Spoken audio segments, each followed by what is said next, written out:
José Clemente Orozco was a Mexican painter who became one of the three pillars of muralism, known as Los Tres Grandes, the Three Greats. Orozco's painting style is summarized by violence and expression. While his work can be described as crude, it is also poignant. In his mural series, The Epic of American Civilization, Orozco describes America's complicated saga through a critical and powerful design. Born in the state of Jalisco in 1883, Orozco moved to Mexico City in 1890, where he encountered the work of the caricaturist Jose Guadalupe Posada, who would become a major influence. He was also drawn to the work of Dr. Adel, whose inspiration is visible in Orozco's use of intense and energetic color. He spent the tumultuous years of the Mexican Revolution abroad.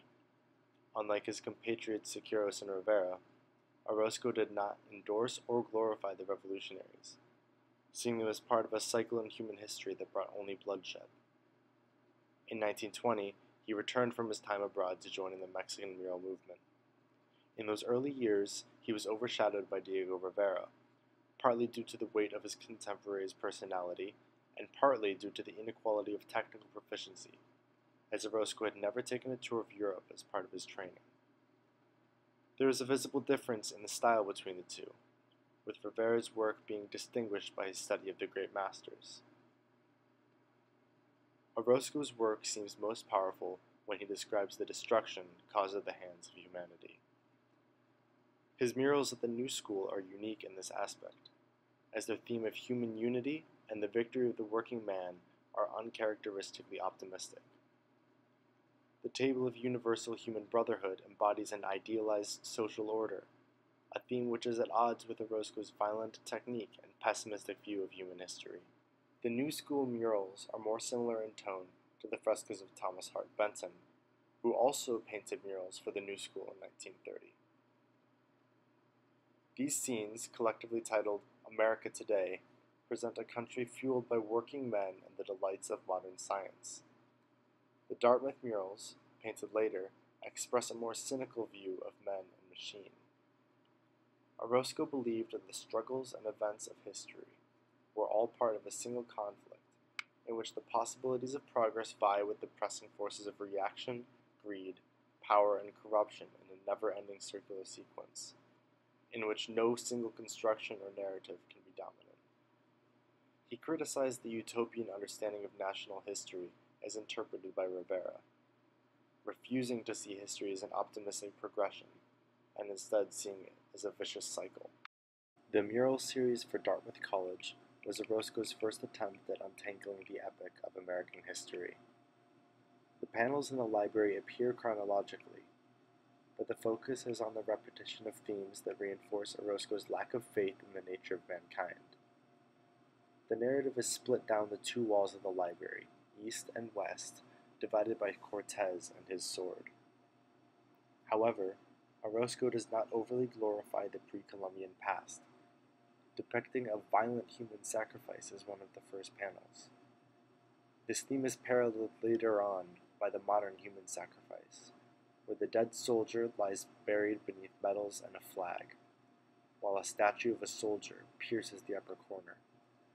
This frame symbolizes the anonymous sacrifice in the name of nationalism and the war and destruction that it causes. In Anglo-America, Orozco criticizes what he sees as a conformist and constrained society. The monochrome of clothing and features strips the figures of individualism, while they are forced into their crowd by a compositional box formed by the wheat, a stock ticker board, and townhouse. Anglo-America finds its parallel in a description of Hispanic America, which is painted as a chaotic struggle between the powers of the military and the capitalists. At the center of the struggle stands one lone revolutionary, depicted with his gun belts and his sombrero. Orozco himself stated that the figure of a rebel best embodied the spirit of Hispanic American idealism, a triumphant martyrdom that pervaded defeat and death itself.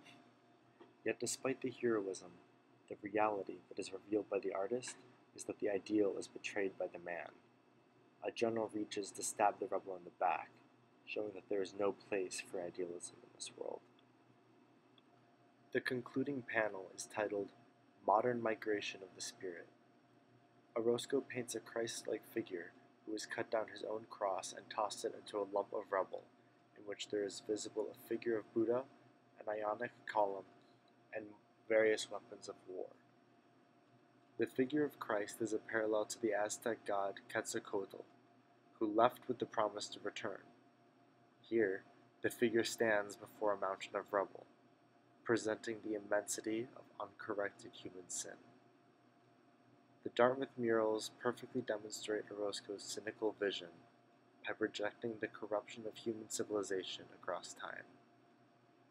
Their rough painting style and aggressiveness of color only reinforce how haunting the murals are, an epic of American struggle without end.